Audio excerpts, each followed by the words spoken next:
নমস্কার বন্ধুরা, কেমন আছো সবাই? আশা করি সবাই ভালো আছো। তো আমিও ভালো আছি। তো আজকে দেখো বন্ধুরা, আমি তোমাদের এই যে সজনে ফুলের বড়া করে তোমাদেরকে দেখাবো। তো সবাই মোটামুটি ভালো পারো, কিন্তু আমি কেমন পদ্ধতিতে করি সেটাই তোমাদের সাথে শেয়ার করব।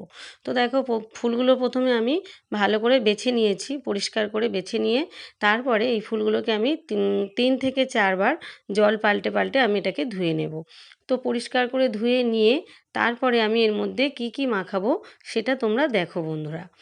ভীষণ কিন্তু সুন্দর খেতে লাগে এই সজনে ফুলের বড়া। আর উপকারী তো বটেই। সজনে ফুল ভাজা, সজনে ফুলের বড়া দুটোই খুবই উপকারী, আর খেতে দুটোই খুবই ভালো লাগে। তো বন্ধুরা, আজকে আমার বড় মেয়ে বাড়িতে ছিল। তো ওকে একটু বললাম, তুই ক্যামেরাটা ধর, কারণ একা একা ধরে ধরে তো অত ভালো হয় না তোলা। তো আজকের কিন্তু আমার ক্যামেরাম্যান আমার বড় মেয়ে। তো আজকে সারাক্ষণ ওই কিন্তু আমাকে সব ধরে দিয়েছে। তো এটা যেহেতু একটা শর্ট ভিডিও, মানে এটা খুব একটা বড় না, 5 মিনিটের ভিডিও। তো বন্ধুরা, এই ভিডিওটা কিন্তু তোমরা দেখতে থাকো, স্কিপ করো না। কারণ এটা খুবই সুন্দরভাবে আমি কিন্তু করেছি, মানে এই যে বড়াটা কিভাবে করেছি সেইটা তোমরা দেখতে থাকো, দারুণ সুন্দর লাগবে। তো এই যে আমি 2 3 বার 4 বার করে ভালো করে ফুলগুলোকে ধুয়ে নিলাম। এবার নিংড়ে নিংড়ে ফুলগুলোকে আমি একটা পাত্রে তুলে নিলাম। এইবার এর মধ্যে বেসনটাকে আমি একটু ছেঁকে নেব বন্ধুরা, কারণ বেসনটা আমার বাড়িতেই ছিল। তো একটু পুরনো মতো ছিল, তো ভাবলাম যদি নোংরা কিছু থাকে ভিতরে, পোকা টোকা, সেই জন্য একটু ভালো করে মানে ছেঁকে নিলাম। তো নিয়ে দেখো বন্ধুরা, এবার এর মধ্যে আমি কি কি দেব। বেসনটা ভালো করে ছেঁকে নিয়ে এর মধ্যে আমি পরিমাণ মতো প্রথমে লবণ দিয়ে দেব। তোমরা চাইলে একটু চিনি দিতে পারো, আমি কিন্তু চিনিটা দিইনি, লবণ লবণ দেব। তারপরে আমি এর মধ্যে একে একে এই যে কালো জিরে একটু দিয়ে দেব। কালো জিরে দিলে খুবই খেতে ভালো লাগে। আর একটু শুকনো লঙ্কার গুঁড়ো আমি দেব। তোমরা চাইলে এটা নাও দিতে পারো, স্কিপ করতে পারো।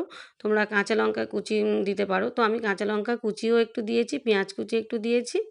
তো বন্ধুরা, একটা সমস্যা হয়ে গিয়েছে। আমার শাশুড়ি মা এই বড়া খেতে খুবই ভালোবাসেন, কিন্তু যেহেতু উনি মানে অঞ্জলি দিয়েছেন, পূর্ণিমার পুজো হয়েছে তো বাড়িতে, তো উনি অঞ্জলি দিয়েছেন। তো পেঁয়াজটা কুচিটা যেহেতু দিয়ে ফেলেছি, উনি সেই জন্য কিন্তু একটাও বড়া খাননি। উনি ভালোবাসেন, কিন্তু দিতে মানে দেবো বলেছিলাম। উনি বললো যেহেতু পেঁয়াজ কুচি দেওয়া আছে, সেই জন্য উনি খেলেন না। তো আবার অন্য সময় করতে হবে, করে ওনাকে আবার দেব তখন। আজকে অঞ্জলি দিয়েছে তো তাই জন্য উনি খেতে পারেননি। তো এই যে পেঁয়াজ কুচি, কাঁচা লঙ্কা কুচি দিয়ে ভালো করে মাখিয়ে নিলাম। নিয়ে 20 মিনিট মতো ওটাকে রেস্টে রেখে দিলাম। তো এবার এই যে কড়াইতে আমি সাদা তেল দিয়ে দিলাম। দিয়ে এবার আমি এগুলো একটু চ্যাপটা চ্যাপটা শেপ দেবো। চ্যাপটা শেপ দিয়ে আমি এগুলো একটু মুচমুচে করে ভেজে নেব।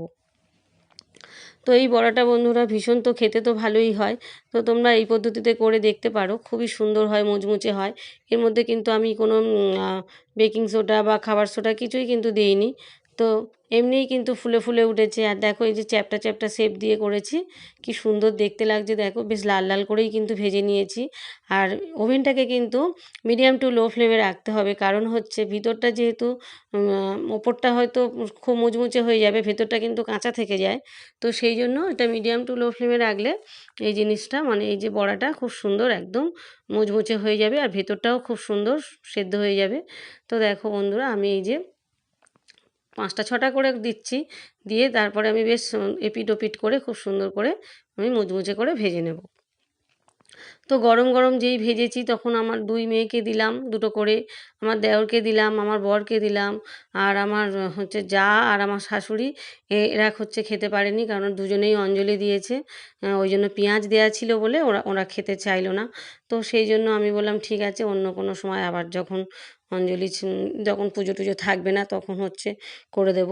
তো আজকের আমারও সত্যি খেয়াল ছিল না যে অঞ্জলিটা ওরা দিয়েছে, ওরা খেতে পারবে না। আর আজকে বাড়িতেও পুজো হয়েছে।